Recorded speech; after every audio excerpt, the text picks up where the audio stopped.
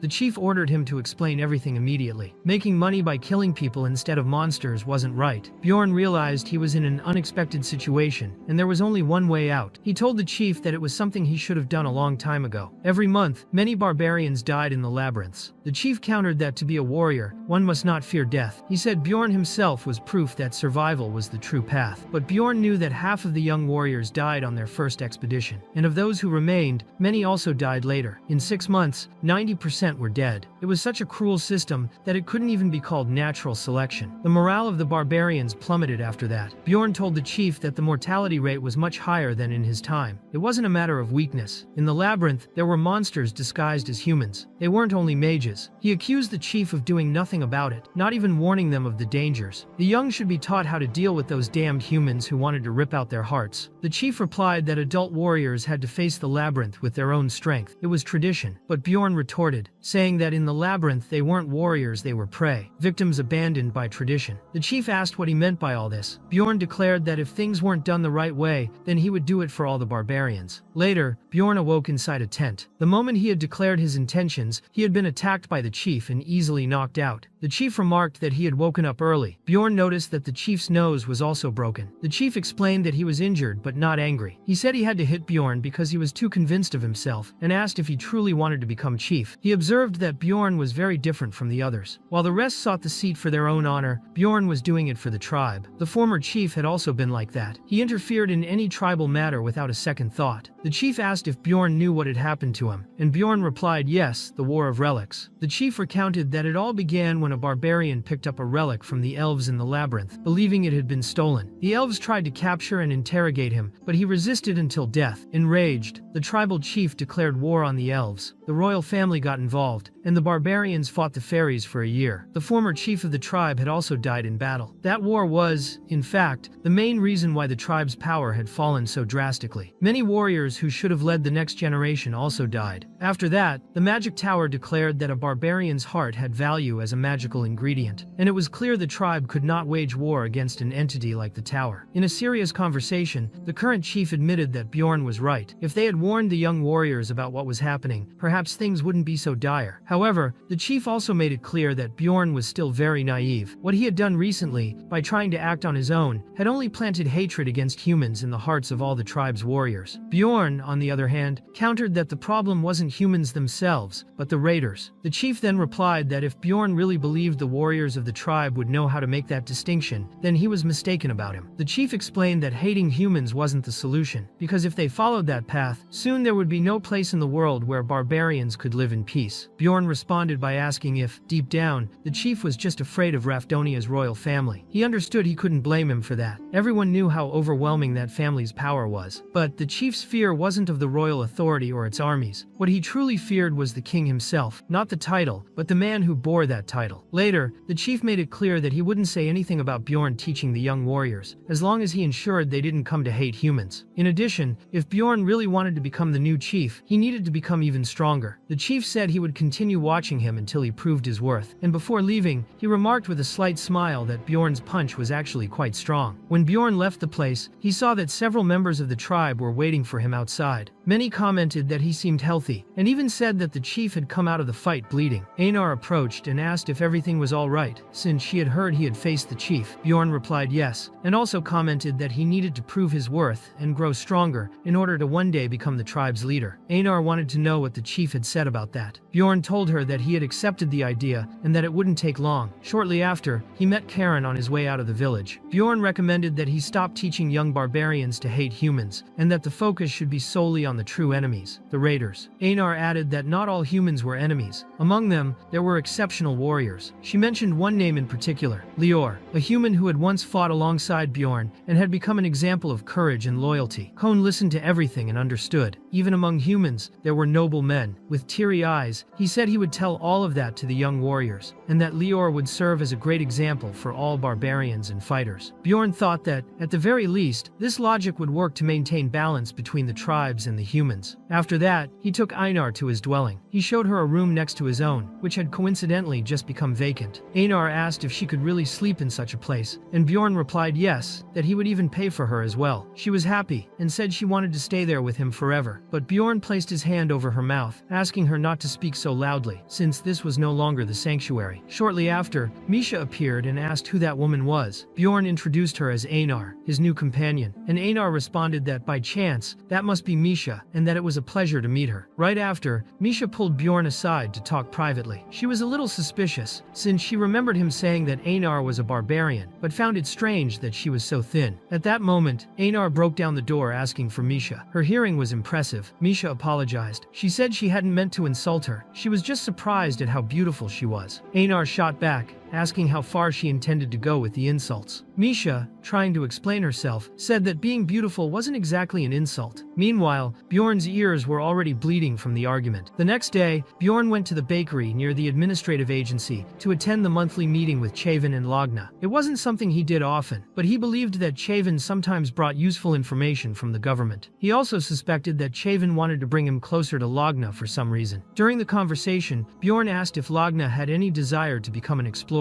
She replied that he had already asked that question before. Chavin interrupted, asking the reason for his curiosity. He said Lagna would certainly refuse, and indeed, Lagna confirmed that she enjoyed being a librarian and didn't want to change her life. Bjorn was a little disappointed, especially after discovering that she was at least a 5th-rank mage. Chavin then asked about the mage who used to be part of Bjorn's group. He replied that the mage had died. With that, the meeting ended. Later, at the magic tower, Alua asked if Bjorn remembered the condition she had imposed earlier. He confirmed that he did. He knew that from the 6th rank onward, it was ideal for each member to have a priest, if possible. She wanted to know if he had managed that yet. Bjorn, deciding to be honest, told her everything about the members of his group. Alua seemed a bit dissatisfied, so he also decided to tell her about the essences Misha possessed, since she still wasn't very convinced of the group's strength. Alua commented that it wasn't all that bad. Bjorn didn't even need to explain much about Einar, since she had been present at the Bloodstained Castle, which already spoke volumes about her capability. The last person he introduced was Abman, described as a long-range damage dealer, a specialist with a giant crossbow, who could also summon a frontline creature. Alua acknowledged that he would be welcome in any group, and said she trusted him. However, she wanted to know who would take on the role of scout. Bjorn explained that he had forgotten to mention, but Abman was also a guide. He then took the chance to ask why Alua didn't join the group, saying it would be a great opportunity for her. He reminded her that she was always complaining about a lack of funds for research, and that they would earn plenty of money on the 6th floor. After thinking for a while, Alua replied that if he was so desperate for a mage, she would accept, but with one condition. For her, research would always come first. Explorations would be secondary. She explained that if something important came up to study, she might need a break of 1 or 2 months. Bjorn agreed, as long as she warned him in advance. If she left the group, he would find another mage. With that, Alua said they were now officially colleagues and commented that she was looking forward to working with him again. As a traditional 6th rank mage of the Altemian school, Bjorn knew that having her on the team was a victory. After that, life returned to normal. Things followed their usual rhythm. When they passed by Abman's restaurant, his wife discovered that he was planning to go to the labyrinth alone and gave him a good scolding. Misha, unaware that it was supposed to be a secret, apologized. The mood was light for a moment, but soon the cycle started again. Once more, his soul was pulled into the other world. Within the 12 hours available on that community forum, he needed to investigate the link between Orkolos Nor, the Dragon Slayer, and the evil god. This information was crucial to increasing his chances of survival. The problem was that physical books didn't bring updates as quickly as the forum. That's why he used the waiting time to head to the headquarters of the Korean Independence. When he arrived, Baeko asked why Hansu had taken so long. He replied that he had come as soon as he entered the world, but Baeko said it had taken him 3 minutes and 28 seconds, and he had been anxious thinking he might have died. He complained that they hadn't even had a chance to talk yet about K-pop idols and Korean politics, and that only Hansu could talk to him about that. Hansu asked him to calm down and sit. He knew that Baeko had been unlucky, being pulled into this world on the very day he was released from the army. He was clearly starved for attention. Despite everything, Baeko was a veteran who had survived for 10 years in that place. In other words, he could very well be pretending to be weaker than he really was. Even though they were both Korean and colleagues, Hansu still considered him a stranger. He needed to stay alert. Even so, Baeko was happy to see him again. He said that Hansu had promised to come back alive, and indeed he had kept his word. The conversation then took a lighter turn, until Baeko brought up the topic he had been eager to discuss K-pop idols, but Hansu replied that he wasn't much of a fan. That caught Baeko off guard, since Hansu looked exactly like the type of person who would love idols. Hansu found the situation a bit strange, but still,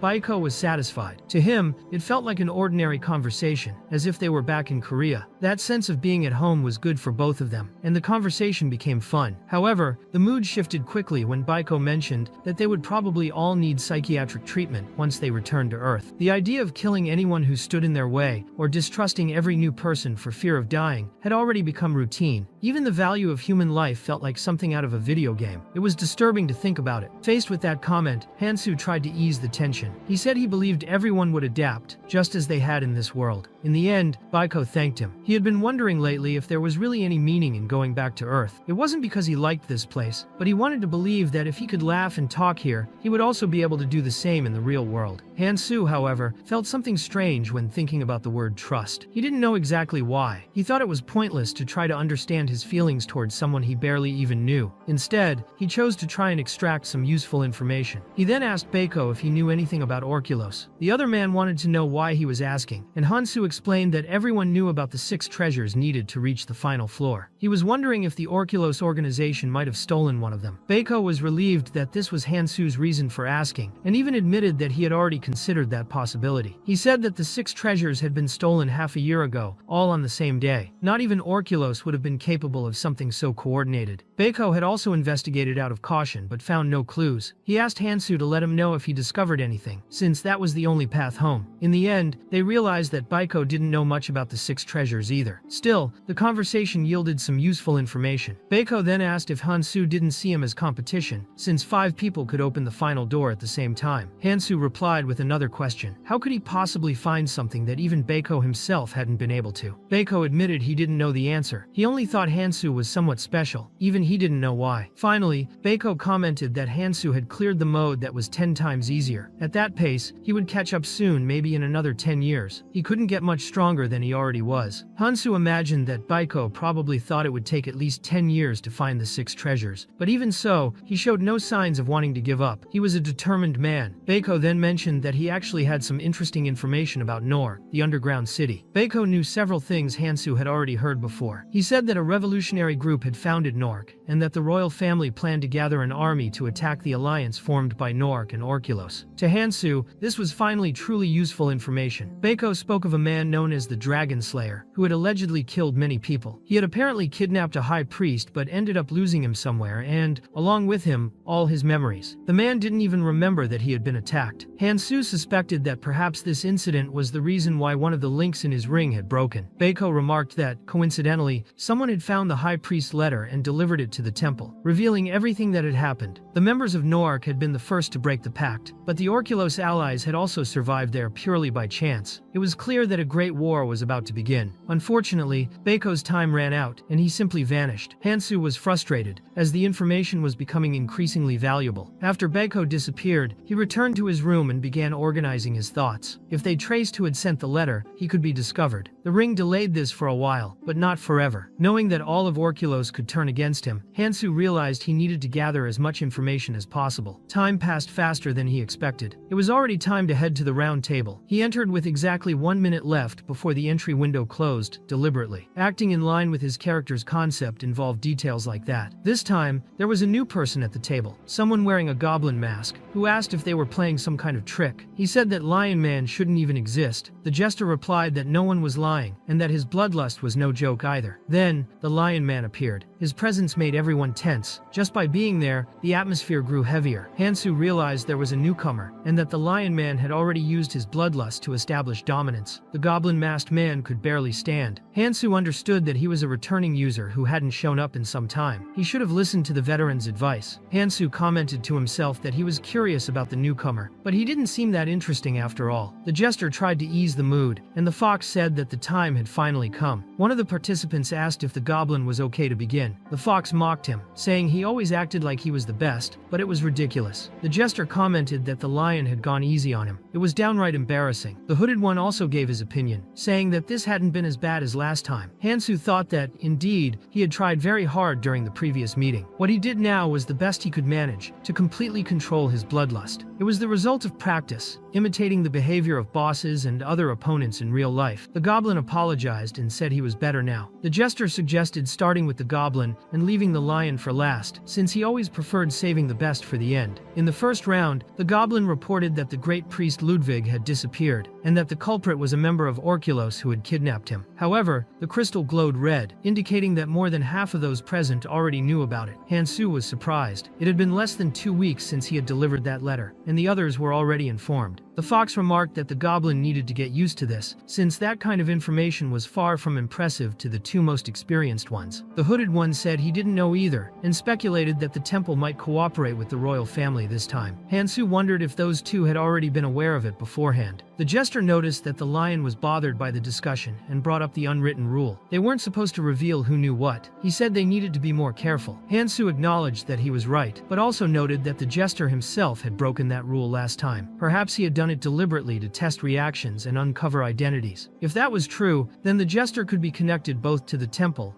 and to the underground city. The goblin then revealed another piece of information. The goddess had made a prophecy. The jester wanted to know if he could buy the information about who had received it, but the goblin said he didn't know. The jester asked if even a paladin wouldn't know that. Was the temple hiding information? The goblin replied that he had promised not to tell. The jester said that everyone at the table already knew, so what was the problem? The goblin countered that there was a newcomer at the table, and that he still didn't know. The others replied that the newcomer probably didn't even care. Hansu, watching everything closely, made a mental note. Goblin mask as a paladin. The information shared by the fox was that the item double number would be put up for sale at the Sky Auction House. Hansu thought he really needed to go there too. The horned mask figure commented that the royal family was planning an aerial attack, which made Hansu realize that Baiko had been right all along. Then, the hooded one reported that equipment supposedly belonging to the Dragon Slayer had appeared on the black market. The sword was not among the items, which indicated that something serious had happened to him. Hansu was shaken by this information,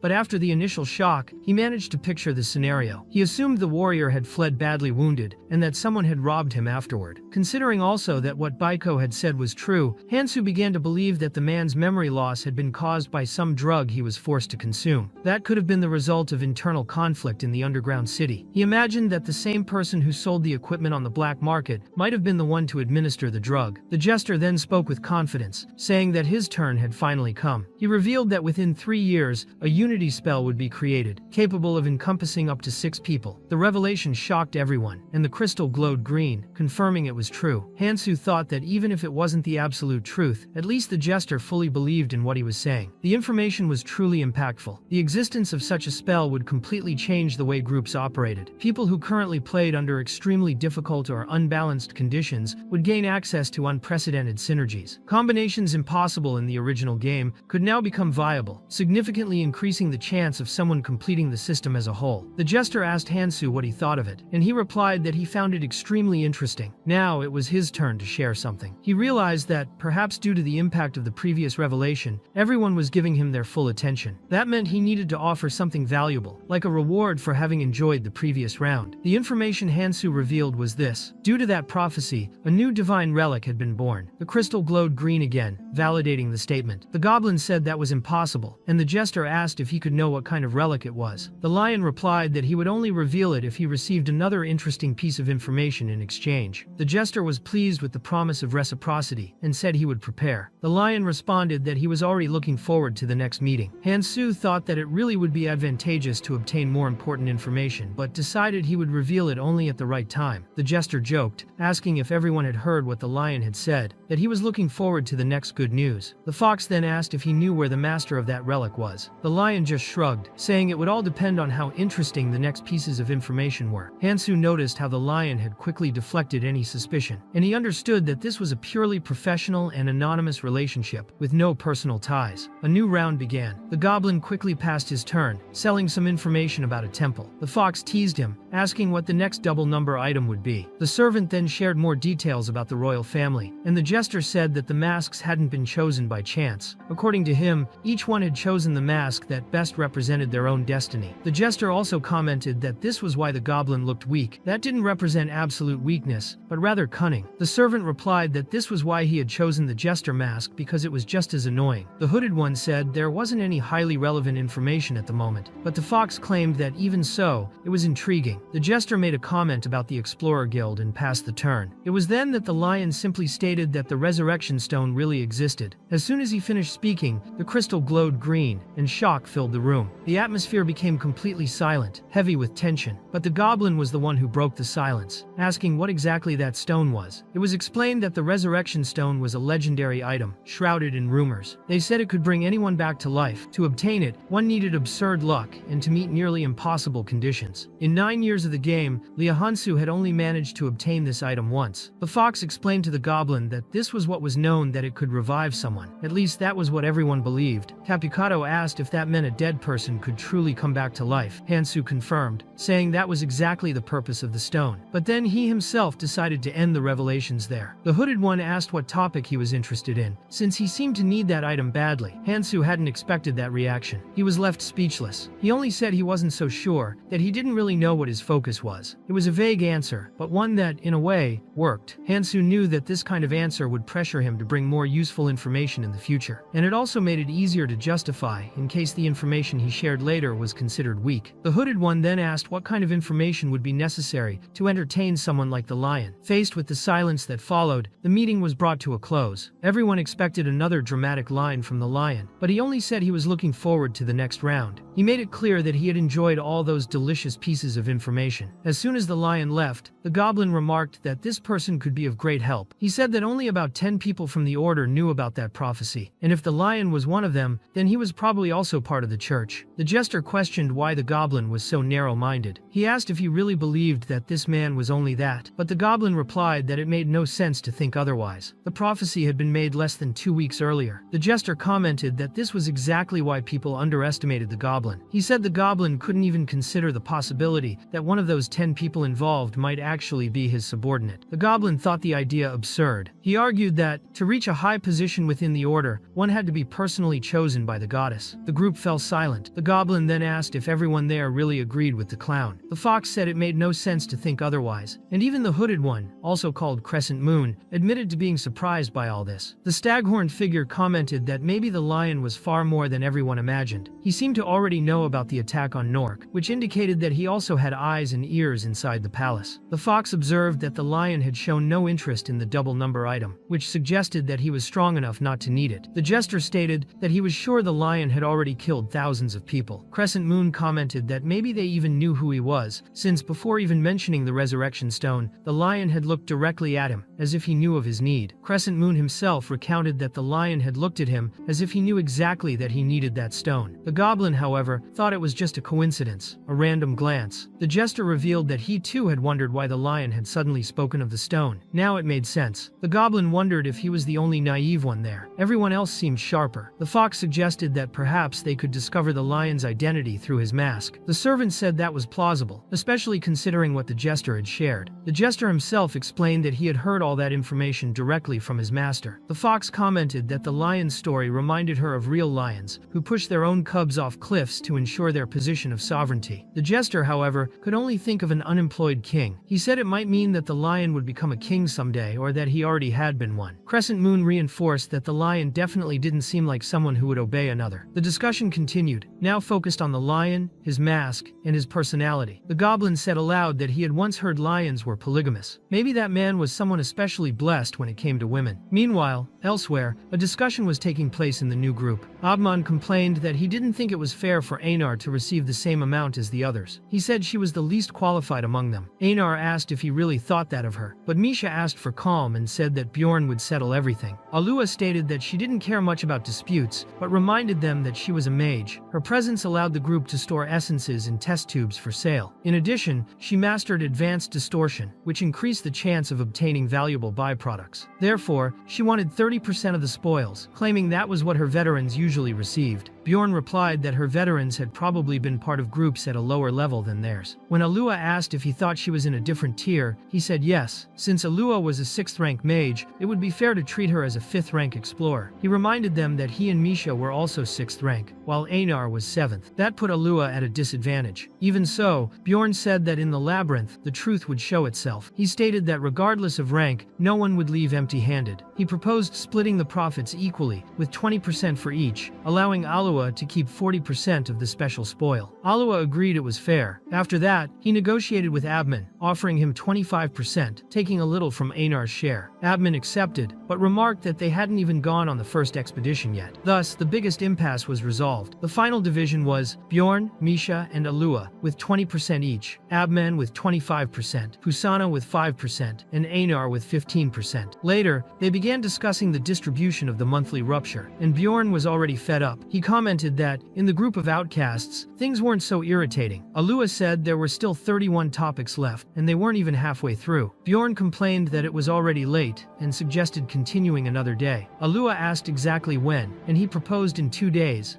in the same place. He thought to himself that now he was dealing with a true mage, and that it really was a good thing he had chosen to be a barbarian. The next morning, they finished the official registration of the group and went back home. Misha and Einar went to rest, while Bjorn received a letter sealed by the followers of Leetless. The message said they had managed to arrange a meeting with the draconic humans, and all that was written was, "He will call for you." When Bjorn read it, he realized it was a summoning letter to another world. In the blink of an eye, he was already inside a draconic temple. The figure who greeted him carried an overwhelming presence. He said he knew Bjorn was not the first barbarian to set foot there, but that if he managed to leave alive, he would be the first to do so. The aura of the being was so intense it almost knocked Bjorn to the ground. He recognized it instantly. It was Dragon Dread. He knew that draconic humans were a noble and extremely arrogant species. That was why they had taken away his Dragon Slayer sword. But Bjorn also knew they would never do that without offering something in return. Even so, the tone was one of pure intimidation, and Bjorn grew irritated. He thought to himself why that damned people always needed to intimidate others. The temple leader, surprised by the barbarian's reaction, said he had never seen a response like that. But to Bjorn, Dragon Dread meant nothing. He roared with all the strength of his soul, breaking free from fear with a ferocious cry. The room fell into absolute silence. Even Bjorn himself felt something strange in his chest. The draconic human asked why Bjorn had shouted like that. Bjorn replied that he had just felt like shouting, and asked if there was any problem with that. The draconic man said no, there was no problem at all. He apologized for having triggered the Dragon Dread, explaining that in truth, he was against that kind of childish intimidation. But the elders had insisted that he needed to make an impact at the beginning. Bjorn then wanted to confirm something. He introduced himself as the son of Jandil, and asked if that man was the chief of the draconic human tribe. The draconic man replied that you could say so, but it was easier to call him Laugher. He then asked Bjorn to show him the Dragon Slayer sword, since he still found it hard to believe. Bjorn drove the sword into the ground without saying a word, and the next instant Laugher was already at its side, examining it carefully. Bjorn didn't even notice how he had moved so quickly. Laugher confirmed that it was indeed the sword and asked what the person who had carried it was like. He wanted more details. Bjorn told him everything that had happened that day, but of course omitted anything that could put him at a disadvantage. Laugher acknowledged that he had come very far and said he would grant Bjorn's request. He promised to keep secret the fact that they had recovered the sword. It was then that Laugher revealed that Regal was his younger brother, and that, for that reason, he had been unable to stop him. He said Regal had killed their father, the ancient dragon, and stolen the sword. Laugher deeply thanked Bjorn for returning it. He said that regardless of the reward he asked for, they would always see him as their savior. Bjorn felt a little embarrassed, since he was only returning the sword for the reward. When he asked what they could offer him,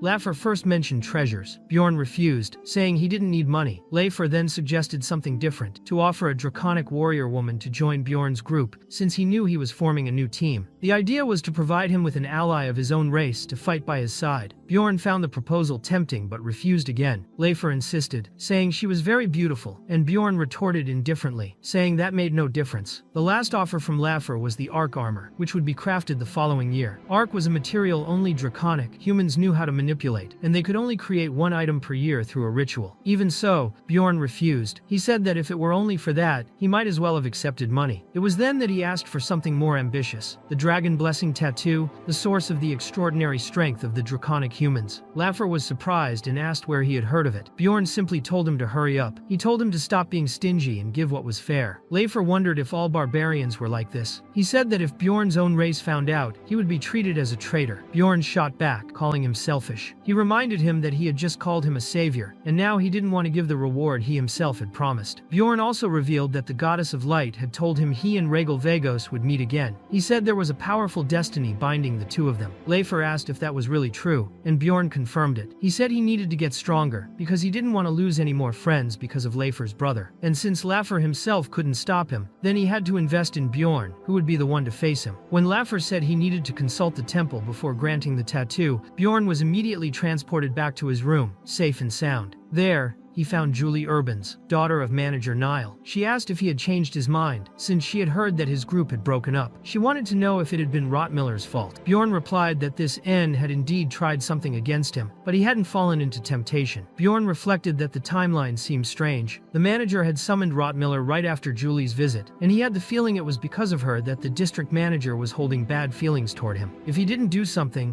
the problem would only get worse. So, he grabbed his mace and asked where her father was. He said he wanted to talk, but a talk in his own way. Julie asked why he needed a weapon for that, calling him Mr. Bjorn. He didn't understand what she meant. Why wouldn't he bring a weapon to a conversation? The first thing he did was break down the door to manager Niall's office. Niall dismissed the guards, saying everything was fine. Bjorn commented that he was a clever man after all. He wasn't a manager for nothing. Niall asked what the reason for that visit was, with Bjorn holding his daughter's hand and the door broken. He wanted to know if there was a good reason. Bjorn said that it was a family matter and should be resolved between them. Niall asked if he was betraying his daughter, and Bjorn replied that he had never worked with her, nor intended to. He explained that she simply kept chasing after him, going to his house and bothering him. He said it was better to tell her father that directly. He then revealed that the one who had followed him there had been Julie herself. She explained that she had only gone because she wanted to stop him from doing something stupid. Niall asked if that justified breaking down a door. He said people would speak ill when they saw the destroyed entrance. Bjorn replied that they would think the district manager was a very open man, who prioritized communication with his employees. Niall threatened to throw him in jail. Bjorn said he could try, but if he did, everything he was hiding would also come to light. Niall then asked if Bjorn cared that much about that scout. Even if he testified, no one would care. But when the news reached the barbarian sanctuary, Bjorn knew he would be seen as a shameless manager, someone who had tried to incriminate and kill the heir of the barbarians. And worse, the election for the next manager was scheduled for the following year. Wherever Bjorn was, the barbarians would be too, and he was certain that the other candidates would love to use that against him. Niall then asked if he was the heir, and Bjorn was surprised by the man's misinformation. Realizing this, the manager himself wanted to know what he was after. To Bjorn, it seemed like a total surrender. Part of him wanted to smash the man's head a few times, but the issue involving the Dragon Slayer was already enough to weigh on his mind at that moment. Bjorn then looked directly into the manager's eyes and made it clear that he didn't care whether it was all just another misunderstanding or if the man truly hated him. If he tried to stab him in the back again, it wouldn't end with a simple conversation. He then released his bloodlust, completely paralyzing the two men there, turned his back, and walked away. After his extremely peaceful negotiation with the district manager, Bjorn began preparing for the next expedition with his new teammates. Before that, however, he needed to go over the 31 questions Alua had raised. During that moment, they also decided on the group's name. Einar suggested apple pie, because it was the thing she liked the most. Alua, on the other hand, proposed Narak, a word from the ancient tongue meaning those who walk in the dark. Bjorn decided to combine both ideas, naming the group Apple Narak. Einar also thought Narak Pie was a good name. After that, they started meeting at the training facility, where they practiced formation and teamwork. Whenever possible, Bjorn also took the chance to visit the library. Hikurad showed up a few times as well. The days were busy but productive. Then came the long-awaited day of the labyrinth's opening. Right from the start, Abman was completely lost. When Alua asked if he didn't already know the place, he replied that he had no idea it would be this bad. Bjorn observed that they had started from the monument